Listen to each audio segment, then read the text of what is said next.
Student, class 12 के लिए business economics में थर्ड चैप्टर का अगला टॉपिक सीमांत उपयुक्तता राशि नियम की मान्यताएं या उपयुक्तता राशि नियम की मान्यता। इससे पहले हमने उपयुक्तता राशि नियम क्या होता है और किन किन कंडीशन में वो लागू होता है वो पढ़ा था। आज हम उसकी मान्यताएं पढ़ाएंगे। मान्यताएं यानी ऐसी सिद्धांत या ऐसे नियम जिनके आधार पर हम किसी भी कार्य को करते हैं वो मान्यताएं कहलाती हैं। तो इसकी जो मान्यता है वो पहली मान्यता है कि वस्तु के उपभोग का समय एक ही होना चाहिए। अर्थात जो ये नियम या सीमांत उपयुक्तता राशि नियम तभी लागू होगा जब किसी भी वस्तु के उपभोग की क्रिया निरंतर जारी रहती है, रुक रुक कर या थोड़े समय के अंतराल में नहीं। यानी जो किसी भी सीमांत उपयुक्तता राशि नियम उसी दशा में लागू होगा, उसी कंडीशन में लागू होगा जब उस वस्तु का प्रयोग या उस उपभोग इकाई का प्रयोग लगातार किया जा रहा हो, निरंतर किया जा रहा हो, रुक रुक कर या समय अंतराल में नहीं किया जाता। अगर समय अंतराल या रुक रुक कर किया जाएगा तो यह नियम प्रभावी नहीं होगा। जैसे एक व्यक्ति लगातार 3 रोटियां खा लेने के पश्चात कुछ समय ठहरकर चौथी रोटी खाता है तो रोटी की चौथी इकाई की अपेक्षाकृत अधिक तुष्टिकरण प्राप्त हो सकता है, क्योंकि आवश्यकताएं बार बार अनुभव होती हैं।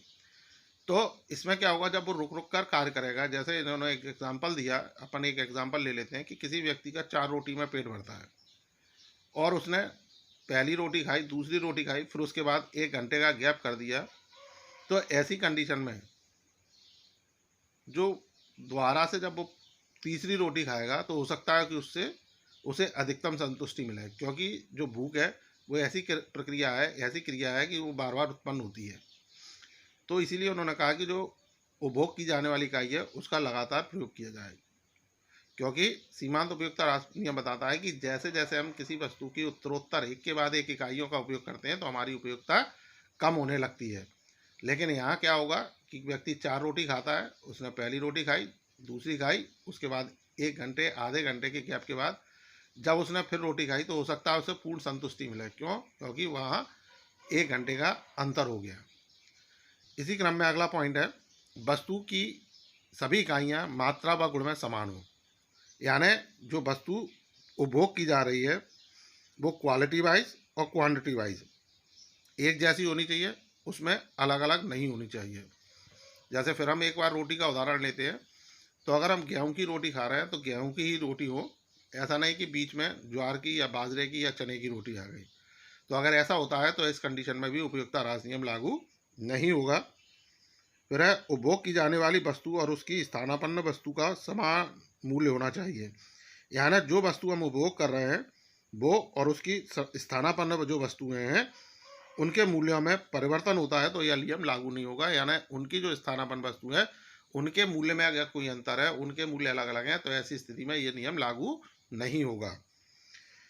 अगला है, उपभोक्ता की मानसिक दशा एक समान हो। यानी जो उपभोक्ता है, जो वस्तुओं की, जो किसी वस्तु की इकाइयों का उपभोग करता है, उसकी मानसिक स्थिति किसी प्रकार से परिवर्तित नहीं होनी चाहिए।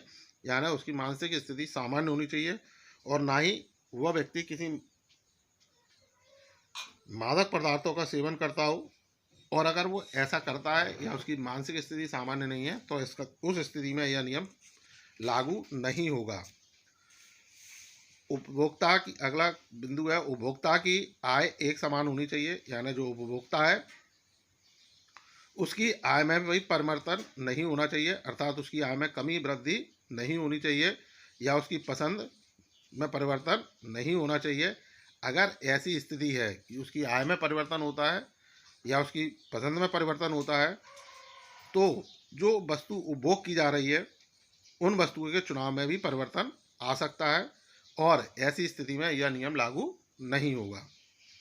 अगला है, उपभोक्ता की आदत रुचि फैशन में परिवर्तन नहीं होना चाहिए। यानी यह नियम तभी लागू होता है जब उपभोक्ता की आय, आदत, रुचि, फैशन सब एक समान हो। यदि इनमें परिवर्तन होते रहते हैं तो ऐसी स्थिति में भी ये नियम लागू नहीं होगा। सो गाइस, आपको ये सीमांत उपयुक्तता राशि नियम या उपयुक्तता राशि नियम की मान्यता है, यानी वो कौन कौन से नियम सिद्धांत है जिन पर उपयुक्तता राशि नियम लागू होता है, टिका हुआ है, समझ में आए होंगे। इससे संबंधित जो भी आपकी क्वेरीज हैं, क्वेश्चन है, आप कमेंट सेक्शन में जाकर कमेंट करके पूछ सकते हैं। So thank you.